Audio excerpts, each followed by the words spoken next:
Hello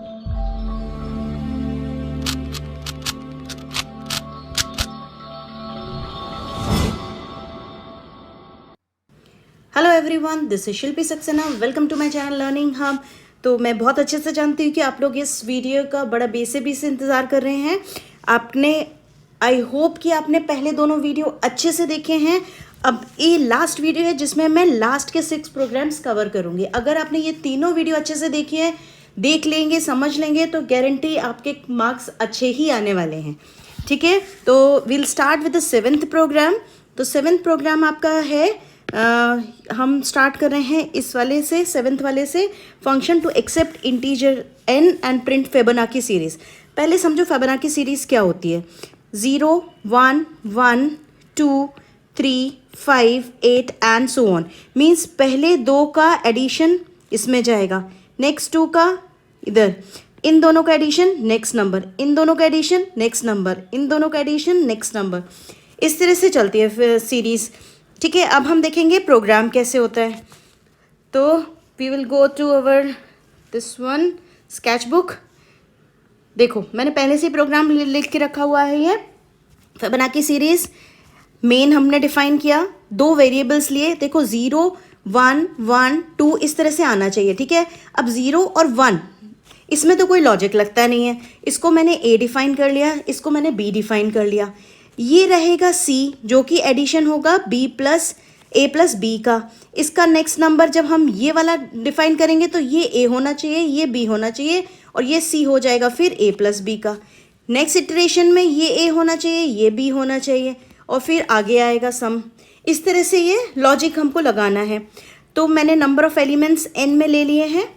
अगर मैंने बोला कि मुझे सिर्फ एक ही टर्म प्रिंट करना है तो 0 प्रिंट कर देंगे। अगर मैं बोलती हूँ 2 टर्म प्रिंट करना है तो 0 एंड 1 प्रिंट हो जाएगा। इसमें कोई लॉजिक लगने की ज़रूरत नहीं है। अगर मैं बोल रही हूँ 6 टर्म्स प्रिंट होने हैं, यानी कि 0, 1, 1, 2, 3, 1, 2, 3, 4, 5 एंड 6, ये पूरा प्रिंट करना है, तो हम तो ना ही ये कंडीशन रहेगी ना ही ये कंडीशन रहेगी, हम आ जाएंगे एल्स कंडीशन पे। तो पहले A और पहले जो 2 टर्म्स हैं वो हम एज इट इज़ प्रिंट कर देंगे। उसके बाद हम कहाँ से स्टार्ट करेंगे, 3rd से स्टार्ट करेंगे। आपके 6 एलिमेंट्स है ना, 6th एलिमेंट तक, यानी कि 0, 1, 2, 3, 4, 5, 3rd एलिमेंट से चालू करेंगे 6th एलिमेंट तक। ठीक है, 3rd से क्यों चालू कर रहे हैं, क्योंकि हम 1st and 2nd element already print कर चुके हैं। तो C is equal to A plus B, यानी कि इसमें A है इसमें B है, तो C क्या होगा, A प्लस B, यानी कि 2 हो जाएगा, जो कि हमें चाहिए है। ठीक है, नेक्स्ट इटरेशन में A हमें जो A है वो जो A है वो B बन जाए और जो B है वो C बन जाए। ये A था, ये B था। अब मैं चाह रही हूँ जो B है वो A बन जाए और जो C है वो B बन जाए। वो कंडीशन मैंने लगा ली और हर बार C मैं प्रिंट करती चली जा रही हूँ। इस तरह से इटरेशन कब तक चलेगा, जब तक हम लास्ट टर्म तक नहीं पहुँच जाएंगे। I hope this program is clear. Will go to the next program. So next program is to create an array of all the even numbers from 2 to 50. तो एक array बनाना है जिसमें सारे even numbers हों 2 से लेके 50 तक के। ठीक है, I'll just open it. तो ये प्रोग्राम है आपके एरे क्रिएट करने का। इसमें क्या होगा कि मैंने एक रेंडमली ले लिया, 30 एलिमेंट्स हैं इसमें। आप चाहो तो 40 भी ले सकते हो, 50 भी ले सकते हो। मैंने 30 एलिमेंट्स का ले लिया अंदाजे से। ठीक है, उसके बाद 2 से लेके 51 तक का लूप चलाया, i is equal to i plus 2। अब i में क्या आएगा, 2 आएगा, 4 आएगा, 6 आएगा, 8 आएगा, 10 आएगा and so on up to 50 तक आएगा। इसलिए मैंने ये नंबर्स लिए हैं। अब ये जो नंबर्स हैं मुझे एरे में ऐड करने हैं। एरे की जो इंडेक्सिंग होती है, सपोज मेरी जो एरे की इंडेक्सिंग है, just a minute, I just change the colour. हाँ, एरे की जो इंडेक्स होती है, सपोज मेरा 2, 4, 6, 8, 10 एंड सो ऑन है। इंडेक्सिंग होती है 0, 1, 2, 3, 4 एंड सो ऑन। ठीक है, तो 0 से स्टार्ट हो रही है इंडेक्सिंग, इसलिए मैंने j की वैल्यू 0 ले लिया है। और a of j is equal to i, means इसमें पहली बार में 2 सेव हो जाएगा। फिर j की वैल्यू इंक्रीमेंट हो रही है, अब j हो जाएगा 1। फिर a ऑफ 1 में 4 सेव हो जाएगा। फिर j की वैल्यू हो जाएगी 2। फिर a ऑफ 2 में 6 सेव हो जाएगा एंड सो ऑन। ठीक है। इस तरह से इवन एलिमेंट सारे स्टोर होते जाएंगे। अब बात रही प्रिंटिंग की। प्रिंट करने के लिए मैं जे तक चलूँगी, क्योंकि मुझे नहीं मालूम है कितने एलिमेंट्स होंगे। हर बार जे इंक्रीमेंट होगा, यानी जे हमारे पास नंबर ऑफ़ एलिमेंट्स आ जाएंगे 0 से लेकर जे तक। मान लो 10 एलिमेंट है तो 0 से 9 तक का लूप चलना चाहिए, ठीक है। और हमने प्रिंट कर दिया ये value. I hope this program is clear. अब चलेंगे हम अपने नेक्स्ट प्रोग्राम की तरफ। नेक्स्ट प्रोग्राम है आपका to create an array of cubes. अच्छा, अब क्यूब्स करना है of to create an just again to create an array of cube of numbers from 1 to 10, ठीक है। तो इसमें 1 to 10 तक के क्यूब, इसी को मैं चेंज करूँगी, 1 से 10 तक चलने को बोल रहा है, ठीक है। इसमें जे की ज़रूरत नहीं रहेगी।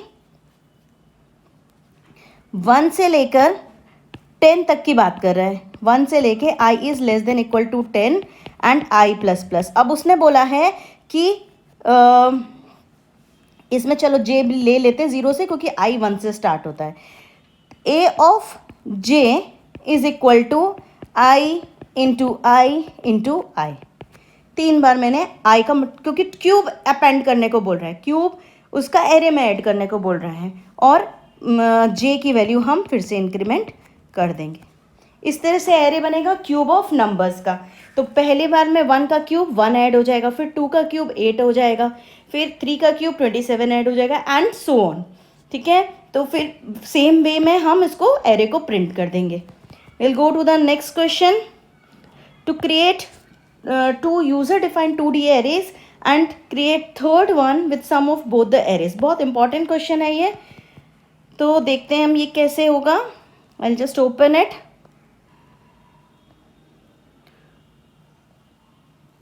This is the program. मैंने इसके लिए पहले से ही लिख के रखा हुआ है। तो देखिए, इसमें मैंने 2 डायमेंशनल एरे मैंने डिफाइन किए हैं, M1 M2 and M3। 3 by 3 के एरे ले लिए मैंने, ठीक है। अब मैंने उसको क्रिएट करा है। पहले एरे को क्रिएट करेंगे और संग में ही मैंने थर्ड वाला भी क्रिएट कर दिया। हम चाहें तो अलग अलग भी क्रिएट कर सकते हैं, और हम चाहें तो एक ही लूप में मैंने तीनों को क्रिएट किया है। ये है आपका रो के लिए, ये है आपका कॉलम के लिए लूप है। 3 डायमेंशनल है तो 0 से लेके 2 तक चलेगा, यानी i is less then 3। Similarly columns भी आपके j इज़ लेस देन 3, क्योंकि आपका 0 से लेके 2 तक चलेगा। लेस देन 3 यानी 0, 1 एंड 2 तक चलेगा। एंटर एलिमेंट्स ऑफ M1, ये रो है, ये कॉलम है। सिमिलरली इसी लूप में मैंने लगा दिया एलिमेंट्स ऑफ M2, ये रो है, ये कॉलम है। तो पहली बार में 0 0 0 1 0 2, ठीक है। अगली बार में 1 0 1 1 1 2, अगली बार में 2 0 2 1 2 2। इस तरह से इंडेक्सिंग हो जाएगी आपकी, और आपके क्रिएट हो जाएंगे दोनों आपके एरे, 2 डायमेंशनल 2 एरे क्रिएट हो जाएंगे। अब क्वेश्चन क्या है कि आपको तीसरा भी क्रिएट करना है, जो कि पहले और दूसरे का एडिशन हो। वही चीज़ मैंने लगा दी है, M1 IJ M2 IJ। Create हो गए तीनों एरे। अब मुझे फर्स्ट और सेकेंड अगर हम प्रिंट कर दें तो वेल एंड गुड, अदरवाइज कोई ज़रूरत नहीं है। आप जो फाइनल एरे है उसको प्रिंट कर दीजिए। ये जो मैंने लिया है लूप 0 से 3 रो के लिए और कॉलम के लिए सेम है। डिफरेंस ये है कि जो प्रिंट लग रहा है ये नई लाइन के लिए \n लगाया, ताकि न्यू लाइन प्रिंट हो। इसलिए प्रिंट हो क्योंकि मान लो मेरे पास एरे 2 3 4 है, 5 6 7 है, 1 1 0 है, तो ये पहली रो प्रिंट करने के बाद वो लाइन चेंज कर ले, फिर दूसरी रो प्रिंट करे, फिर लाइन चेंज कर ले, इसलिए मैंने \n लगाया है। उसके बाद प्रिंटिंग में \t क्यों लगाया है, ताकि ये जो स्पेस है ये मेंटेन रहे, और मैंने M3 की वैल्यू प्रिंट कर दी है। The next program to print reverse of a number, will go back to the sketch book. अब हम एक नंबर का रिवर्स करेंगे यानी कि जो मान लो 236 नंबर है, तो 236 है तो इसका रिवर्स हो जाए, मान लो 236 है तो इसका रिवर्स 3632 आ जाए, ठीक है। तो ये रिवर्स करना है नंबर, ध्यान देना इस पर।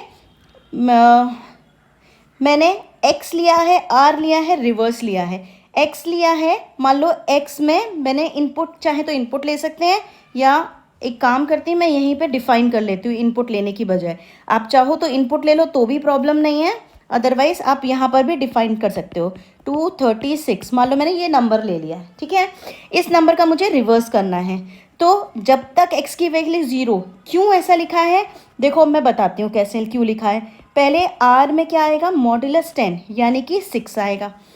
x में क्या आएगा, x divided by 10, this is floor division, integer division, तो x में आ जाएगा 23, ठीक है।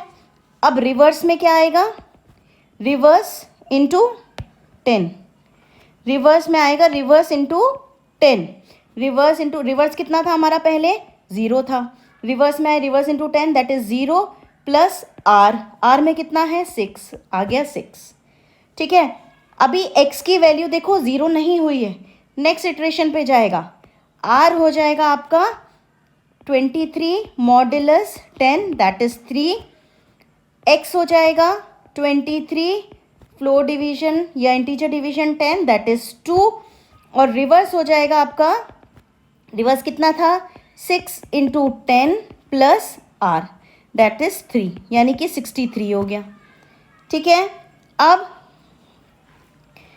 नेक्स्ट इटरेशन, अभी भी देखो x 0 नहीं हुआ है, नेक्स्ट इटरेशन में गए, r हुआ आपका 2 मॉड्यूलस 10 दैट इज 2, x हुआ आपका 2 इंटीजर डिवीजन 10 दैट इज 0, देखो 0 हो गया अब x, ठीक है, इसलिए मैंने यहाँ ये कंडीशन लगाई थी। और रिवर्स क्या होगा, रिवर्स इंटू 10 प्लस r यानी कि 632, देखो वही मिल गया मुझे 632, रिवर्स हो गया, मैंने बाहर आई, लूप से बाहर आएंगे, ये वाइल लूप क्लोज हुआ है, लूप से बाहर आएंगे और प्रिंट कर देंगे।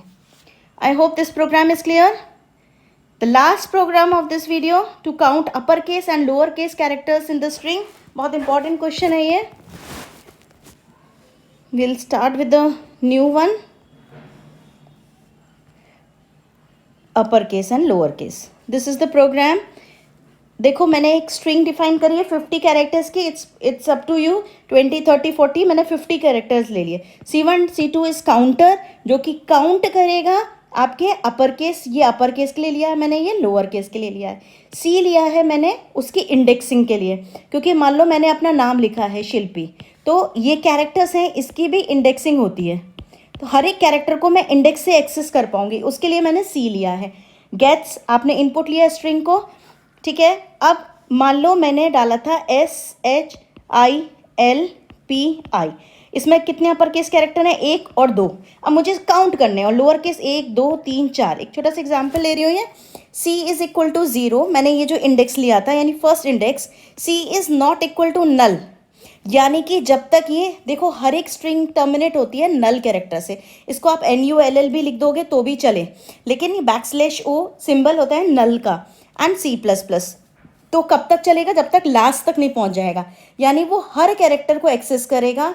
अगर वो कैपिटल A या कैपिटल Z के बीच का कैरेक्टर है तो वो काउंटर इंक्रीमेंट कर देगा अपर केस वाला।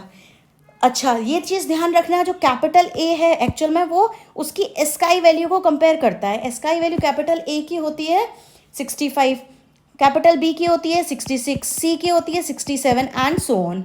सिमिलरली स्मॉल a की होती है 97, स्मॉल b की होती है 98 एंड सो ऑन। तो वो एक्चुअल में ये जो कंपैरिजन हो रहा है वो उसकी एस्काई वैल्यू का कंपैरिजन हो रहा है, ना कि कैरेक्टर का। तो अगर उसकी जो एस्काई वैल्यू है वो इन दोनों के बीच में लाई करती है, कैपिटल A और कैपिटल Z, तो अपर केस वाला काउंटर इंक्रीमेंट होगा, नहीं तो लोअर केस वाला काउंटर इंक्रीमेंट होगा। लूप से बाहर आएंगे और दोनों कैरेक्टर्स हम दोनों का काउंट हम प्रिंट कर देंगे, ठीक है। आई होप दिस इज़ क्लियर। तो आज हमने ये पूरे वर्कशीट ख़त्म किया है, ख़त्म कर दिए। तो अगर आपने ये वीडियो अच्छे से देखे हैं तो डेफिनेटली आपके बहुत अच्छे मार्क्स आने वाले हैं। If you like this video please like and subscribe, hit the bell icon. Thank you and have a nice day ahead.